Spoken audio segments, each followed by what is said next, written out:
अडावत police ठाण्याच्या अवैध गावठी दारू भट्टीवर मोठी कारवाई, 1.5 लाखांचा मुद्देमाल नष्ट।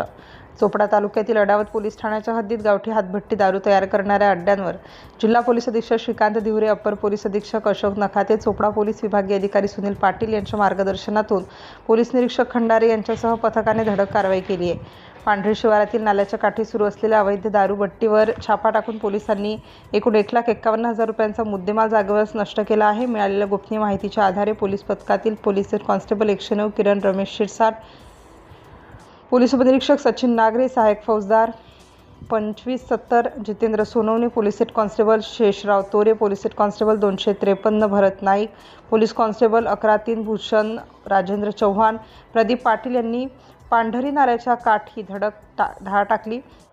आरोपी कैलास काशीनाथ कोळी वय 33 वर्षे, राहणार इंदिरानगर प्लॉट भाग अडावत तालुका चोपडा याची सदर अवैध हातभट्टी असल्याने त्याच्यावर गुन्हा दाखल करण्यात आलेला आहे। जागेवर केलेला मुद्देमाल कारवाई दरम्यान पोलिसांना घटनास्थळावरून 2000 लिटर गूळ, नवसागर मिश्रित कच्चे पक्के रसायन भरलेले 12 प्लास्टिकचे ड्रम किंमत 1,44,000, लोखंडी पत्र्याची लाकडी पेटती, चूल व भट्टीचे साहित्य किंमत 3,000 रुपये आणि 40 लिटर तयार गावठी हातभट्टीची दारू किंमत 4,000 असा एकूण 1,51,000 रुपयांचा मुद्देमाल मिळून आलेला आहे। या प्रकरणी पोलीस अंमलदार किरण शिरसाट यांच्या फिर्यादीवरून आरोपींविरुद्ध अडावत पोलीस ठाण्यात महाराष्ट्र दारूबंदी कायदा कलम 65 फ ब क इ अन्वये गुन्हा दाखल करण्यात आला असून पुढील तपास अडावत पोलीस करीत आहेत। अवैध धंद्यांविरुद्ध अशीच कडक कारवाई यापुढेही सुरू राहील असा इशारा पोलीस प्रशासनाने दिला आहे। सिटी इंडिया न्यूजसाठी विश्वास वाडे, प्रतिनिधी चोपडा।